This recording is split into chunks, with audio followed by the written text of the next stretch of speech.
Hey everyone, Tin Man here, and today I'm going to cover every item in Dota Underlords. I'll discuss which units they go best on, and also rank them based on their in-game tiers. That is, I'll rank the Tier 1 items among themselves, and not in relation to the Tier 2 or 3 items.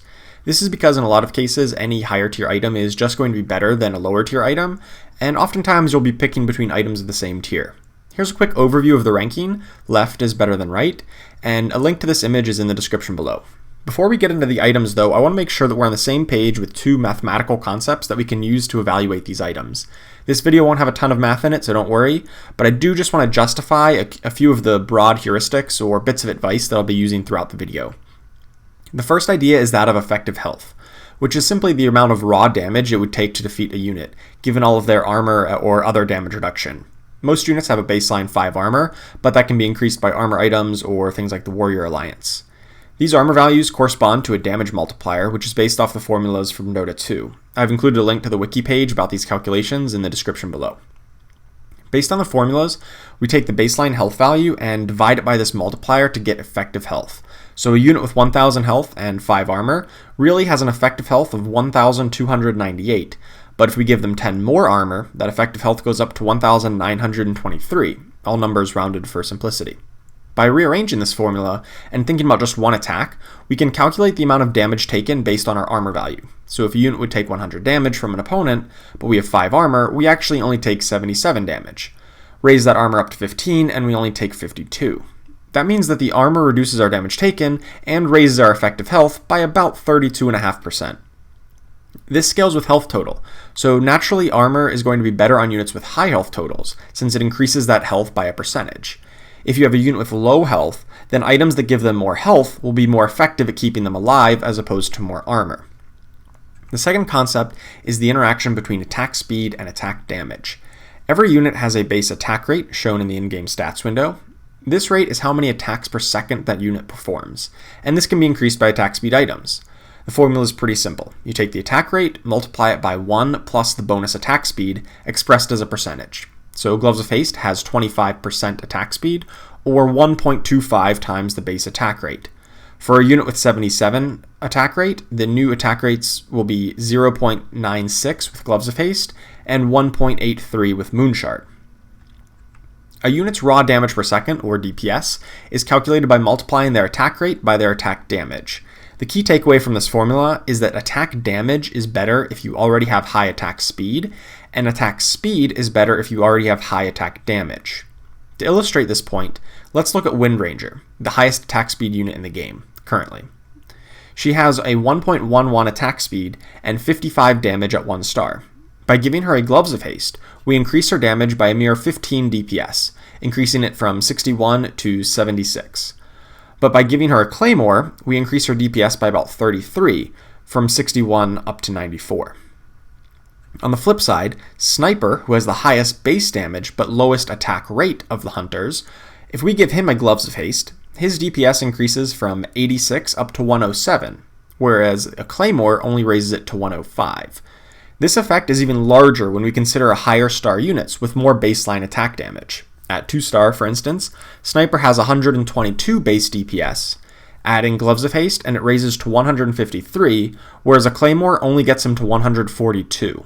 Don't get caught up too much in the details here, just remember that attack damage goes best on high attack speed units, or those who have other abilities that scale with attack damage, such as Luna or Demons, and attack speed goes best on those who already have high attack damage, such as Sniper or Demons. Actually, Demons are just really good for both of these types of items. So let's get into the actual rankings. Tier 1. These items are pretty simple, mostly just combat stats, and are useful for any build in any situation. The best of them, though, is Chainmail, and it's not really close. The damage reduction is simply insane. It's an effective health increase of about 32%, as shown before, and since it's a percentage, it scales well into the mid and late game, making it a very strong option. Put it on a frontliner, preferably one with the most health, and they'll be very hard to take down. Gloves of Haste. Attack speed is really powerful at all points in the game, but especially so later on. In the early game, you just put it on any upgraded unit who will likely have the highest attack value. And so it's definitely much better on these upgraded units, not just for more damage, but also for faster mana gain, since mana gain is typically limited by attack speed, and it also helps to stack passives, such as on Slark or Troll Warlord. Faster attacks means more stacks quickly, which leads to even more stacks. Embarrassment of Riches. This item has fallen off a little bit in my estimation. I know some players value this one above Gloves of Haste. It's really great on turn 1 or 2, so that you get the most options for items. More options means a better average quality, but there are really very few bad items in the game after the removal of the Alliance items a few patches back, so really the marginal benefit for this one is not as great as it used to be. I'll still take this highly on rounds 1 or 2, but sometimes I'd skip it for a Chainmail or Gloves of Haste. Hood of Defiance. I like this as a tier 1 item. It used to be tier 3 and it was complete trash compared to other tier 3 items, but once they moved it to tier 1 and did not change it at all, it actually competes rather favorably. It's great for keeping a key unit alive against burst magic damage, but normally that's only relevant in the later game. It also means that unit can't have another item, so you can't really protect a big carry who wants another item by using the hood. The 10 HP regen isn't nothing, but it isn't really that great either. That puts it kind of squarely in the middle of this tier. It's an okay pickup over some of the bottom rung items, but it's not quite as impactful at all stages like the ones above it. Blightstone. Negative armor effects like Blightstone or the Heartless Alliance will increase your physical damage dealt, but it's a relatively modest, around 17% increase against most targets who have 5 base armor. This affects all physical damage dealt to the target, not just from the holder of the Blightstone, so it's really good to focus down individual targets quickly. It is an on-hit effect, so Medusa's Split Shot will apply it to all opponents hit. Otherwise, it's just good on any type of backliner who isn't already holding another item. Claymore. This one's pretty straightforward, plus 30 damage on all your attacks. This makes it ideal for a unit with high attack speed, because more attacks means more usage of the 30 damage. Since it's a flat damage amount, and units do not increase in attack speed as they level up in general, this is much more powerful in the early game, where 30 damage represents a greater portion of your overall damage output. Tranquil Boots. The move speed here is not really as important, although it is kind of noticeable on melee heroes. The 25 health regen is pretty strong in the early game, but not so much in the late game. In the early game, fights are longer, and a lot more about auto attacks, meaning that the HP regen has time to shine. Late game is a lot more about spells or quick bursts on single targets. Units need to survive 10 seconds to make it equal to Vitality Booster, which doesn't happen all the time for melee units in the late game. Not to mention that Vitality Booster is ranked even lower than this, so that's not really saying much about its strength. Speaking of Vitality Booster, 250 health, it is what it is. It's nothing flashy, it's okay. It's best on units who have other damage mitigations, such as Knights or Warriors, to give them more than 250 effective health. It's rated so low because if you want early game survivability, Tranquil Boots will often offer more, and for late game, Hood of Defiance will generally suit you better to survive magic burst damage. Not to mention that Chainmail is almost always better for any unit above 1 star. Rounding out the bottom of Tier 1, Brooch of the Martyr. This is mainly because there are not really too many debuffs that in the game that warrant a reduction. Sure, it reduces the duration of stuns or silences, but those are still relatively short, so that this doesn't really gain that much value. The mana gain is not totally irrelevant, but it has to go on a unit who is already taking damage, and mana gain from taking damage is already pretty fast anyway, so I don't really think this gains enough value to put it above other options in this tier. Tier 2. For the most part, these items, a lot of them are situational, really strong in the builds that they're good in, but much less useful otherwise. That makes ranking this somewhat arbitrary. I tried to place them based on a combination of how often they're useful and how strong they are when they are good. The best of them, though, is Smuggler. Just like Embarrassment of Riches, this item is amazing early on, getting you higher tier items quicker and giving you a lot of power over your opponents. I will always take this on round 2 or 3, and still most of the time on round 10, unless I need a very specific item from this tier. Helm of the Undying. This is a top-notch item, giving survivability in the form of armor, but also for an extra 4 seconds to deal damage or cast after death. This is particularly great on brawny units, letting them survive and scaling with their bonus health, and also getting an extra kill or 2 after dying. It's also great on high impact units like Enigma or Disruptor to ensure that even if they get burst by an assassin, they'll still be able to cast. And units with relatively short cooldowns like Morphling can potentially get an extra cast as well after they're in the Undying state. Summoning Stone. These next 3 items are all really strong, but as mentioned before, very situational. Some builds want them more than others, and others couldn't possibly care about them. Summoning Stone is a great item if you have lots of summons, as the name implies, and this generally comes from a Savage build with Lycan, Venomancer, and Lone Druid, or from a Primordial build with Arc Warden and Eidolons. If it looks like you're going for one of these builds, then this is the most important item over anything else. If you're not going for one of these 2 builds, then you can completely ignore this item, making it a very all-or-nothing type of item. Big Time Contract. Unlike Summoning Stone, this at least has some uses outside of its dedicated build. It gives health on par with Vitality Booster even if you do not use the Bloodbound part, making its floor a bit higher than some of these other niche items. That being said, the ceiling is also extremely high. This item gets much better in multiples, meaning that you don't have to play Ogre Magi or Warlock to get the Bloodbound Alliance. The best usage of this is on high damage carries, such as Phantom Assassin, Terrorblade, Arc Warden, Dragon Knight, or Lycan here. The best unit, though, really is on Arc Warden, where it can even copy itself. Every copy is a Bloodbound, meaning they can each benefit and trigger the Bloodbound effect again and again and again. Fall from Grace. Another situationally great item, and I think that this is the case for most of the tier items. Fall from Grace lets you trade in the human buff for the Heartless buff, which is quite strong to amplify your physical damage output. This is particularly strong in a Knight's build, as it turns Omni Knight and Dragon Knight into Heartless, and most of your damage output is physical anyway in Knights. It can also be pretty good in a Warrior or Hunter's build, where they deal lots of physical damage as well, and also have humans to convert. But it's a little bit worse in Mages, who do have lots of humans, but most of their damage comes from magic spells, so armor reduction is not quite as important. Aegis of the Immortal. I love Aegis in the current meta. Games are often very close, with the extra reroll from losing, meaning that even the lowest placed person has a strong competition. Oftentimes, multiple people are going to be eliminated on the same round or within 1 round of each other, which means that an extra turn can easily make the difference between top 4 or a bottom 4 finish. Not to mention the fact that you can play greedy, knowing that you have an extra turn to spend your gold, even if you do lose a round. But it does mean that you're not taking a combat item, which could also help you to win additional rounds over the course of the game, and maybe take less damage when you do lose. So that kind of puts it in the middle of the pack compared to some of the more immediately impactful tier 2 items. I'll almost always take this over any tier 1 item though. Blink Dagger. Blink Dagger needs to go on a unit who is not afraid to instantly jump in and then get a single cast off. The prime candidates for this are things like Disruptor, Kunkka, Tidehunter, and Lone Druid, but also it's really popular on Terrorblade to let him transform as soon as possible, even if he gets into a more vulnerable position. With how popular these units are becoming in the new meta, I could easily see this item moving up near the top of this list. Brooch of the Aggressor. While most of these items in this tier are pretty situational, Brooch of the Aggressor is pretty generally useful.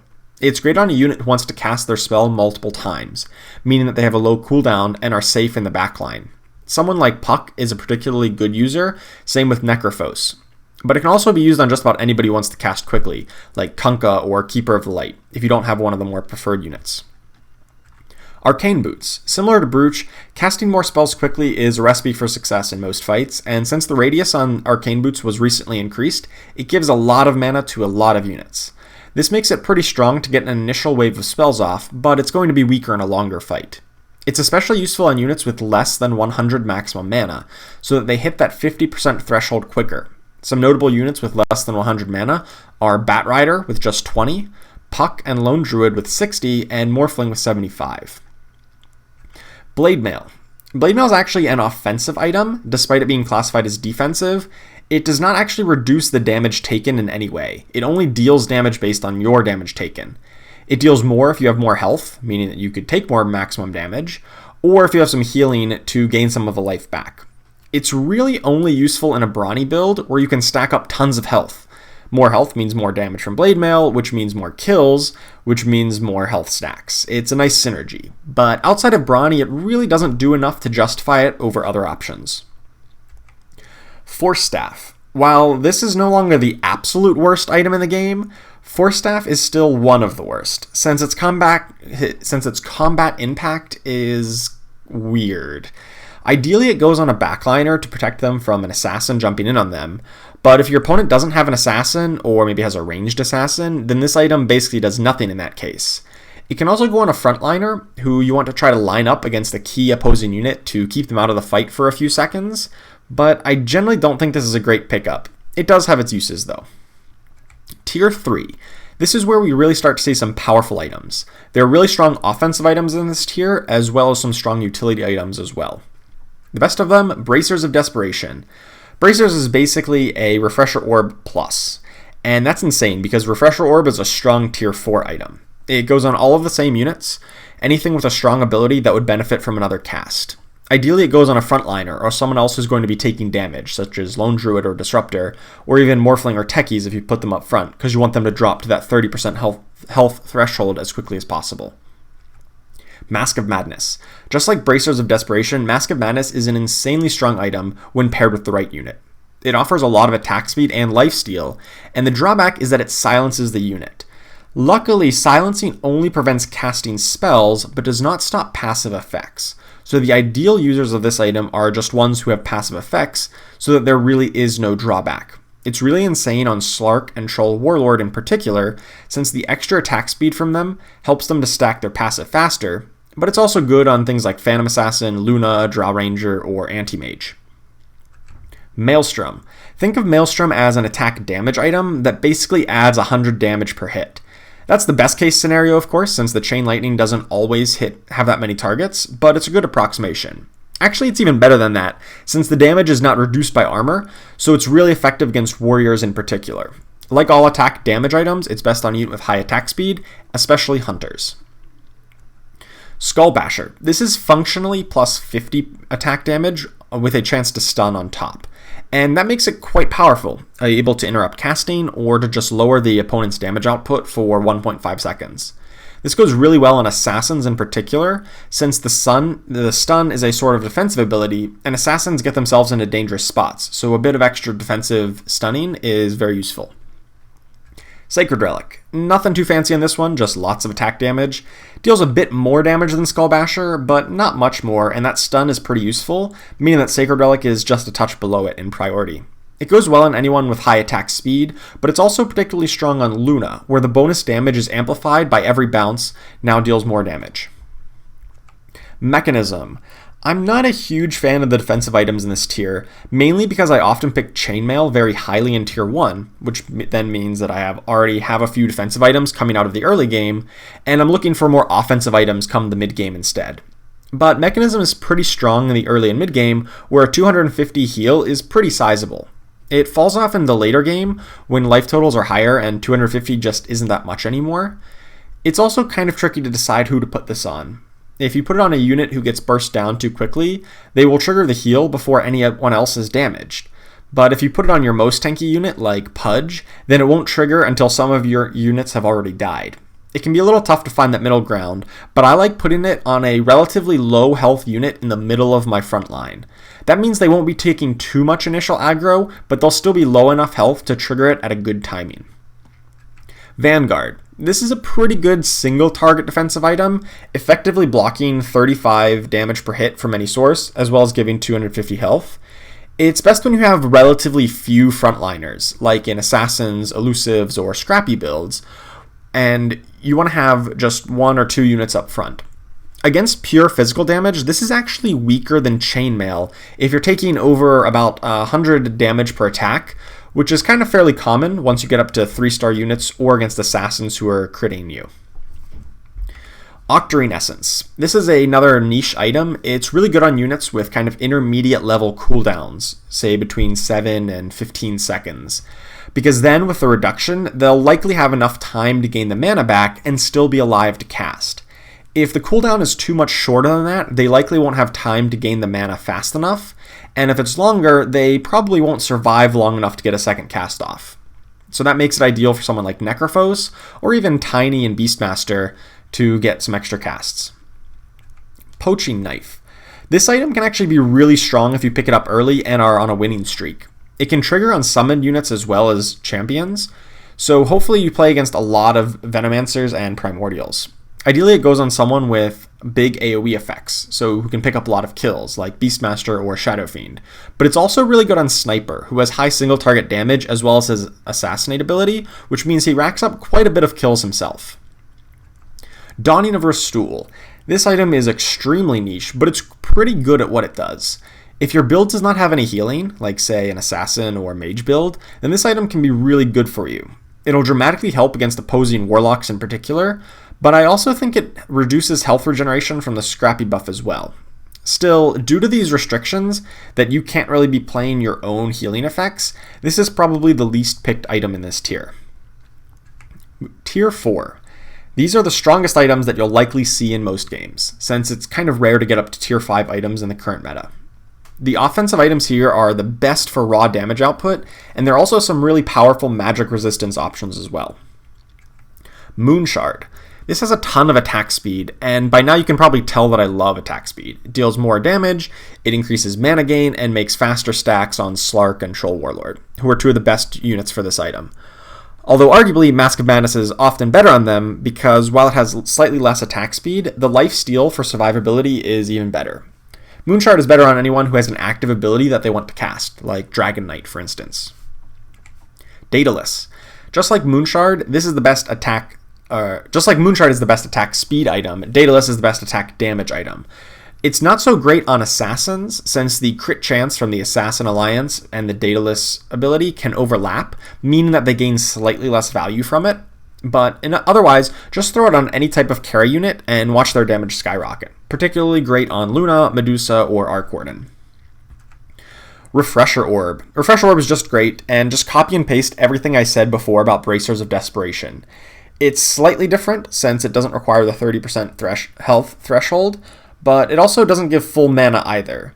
This makes it even better on backliners like Medusa, or on higher health units like Kunkka or Lone Druid, who won't drop to 30% very quickly.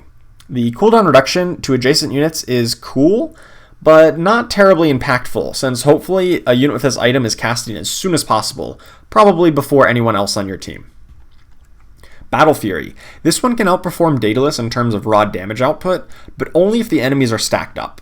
It still has a lot of attack damage on it, so it's a good choice even if you cannot make use of the cleave. It's particularly good on Chaos Knight and Doom, whose demon ability makes the attack damage more valuable, as well as Phantom Assassin, whose crit chance benefits from the cleave as well.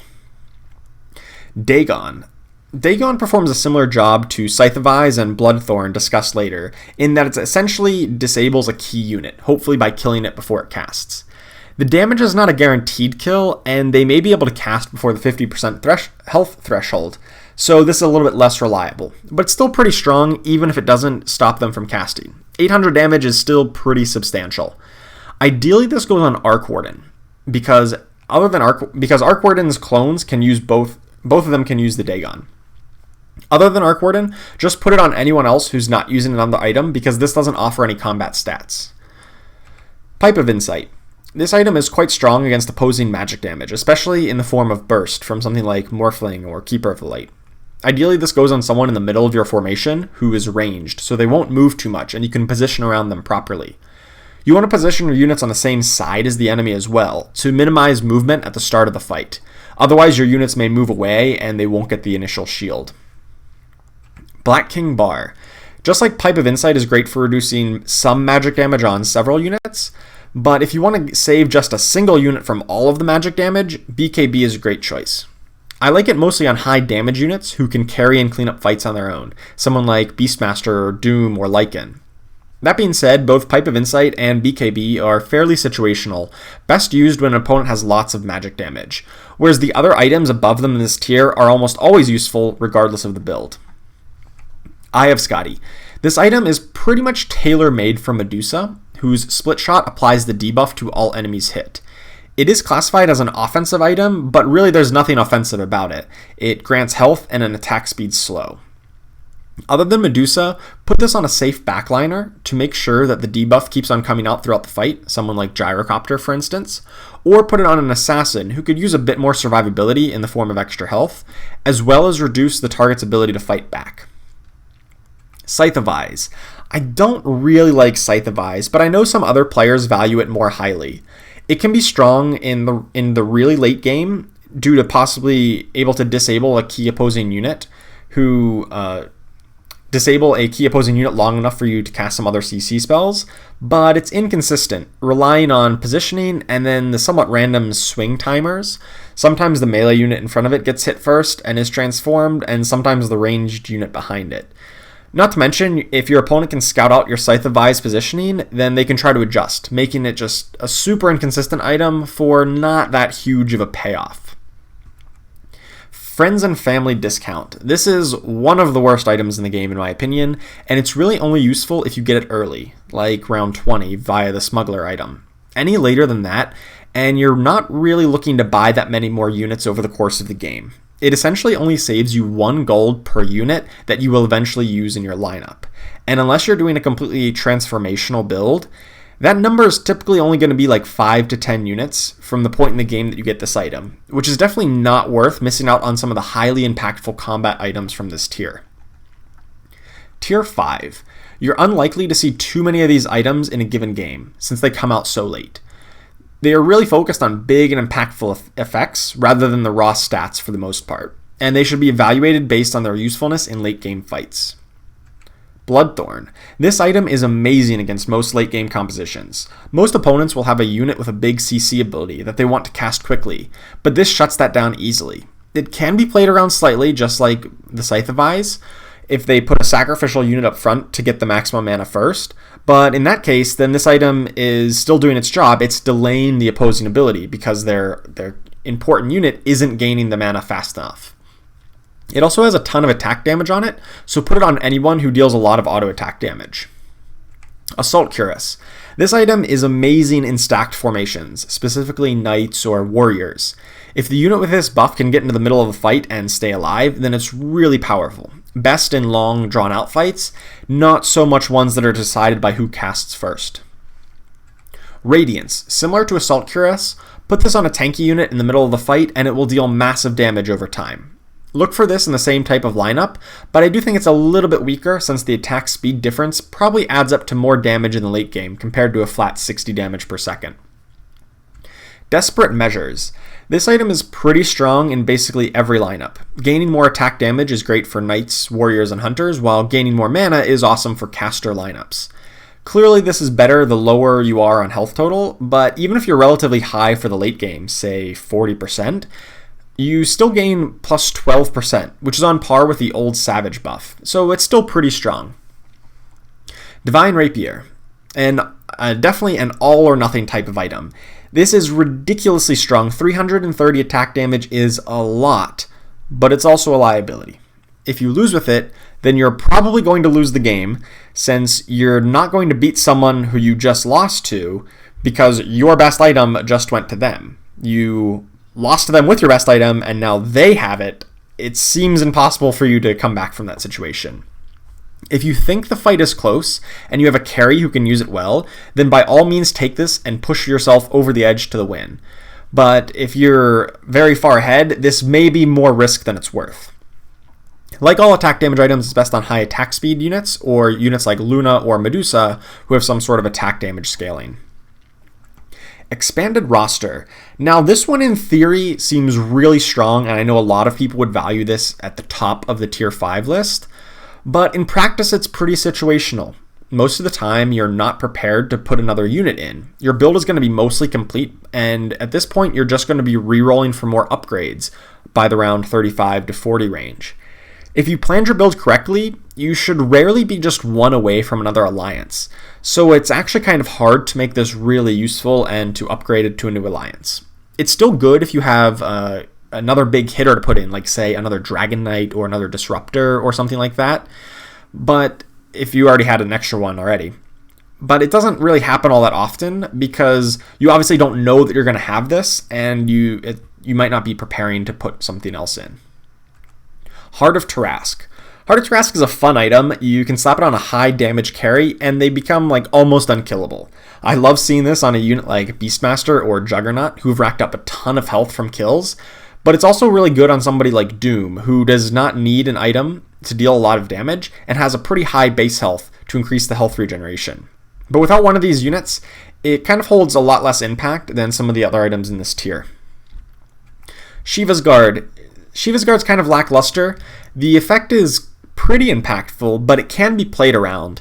It's a once per fight, and a smart opponent will move a lot of their formation to the back and leave just one unit up front to bait out the activation right at the start of the fight. And this means that it'll trigger right away on that one unit and miss most of their backline. It can have some niche value against opposing assassins though, since you might be able to hit all of them at once they land from their jump. And we saved the worst item for last, a higher class of criminal. It used to be one of the best items in the game when it was in tier 3, but now that it's in tier 5, it is complete trash. It's an item that increases your chance of getting the more tier 4 and 5 units, but it comes so late into the game that you don't really need much more help in that department. Basically, every tier 4 and 5 item will be better in helping you to win fights in the late game, so just avoid this item and pick literally anything else. So that was a lot. I really hope that this helped you to get a better understanding of what items to pick and when, as well as the ideal types of units for each one. Remember that in a lot of cases, the item you should pick is very contextual, so don't just blindly follow the rankings. If you enjoyed this, make sure to like and subscribe. It really does help me out a lot. You can also consider supporting me on Patreon. Helps me to keep making content like this. Also, check me out on Twitch. I do stream occasionally, although I'm trying to get into a more consistent schedule. Thank you so much for watching, and I'll see you next time.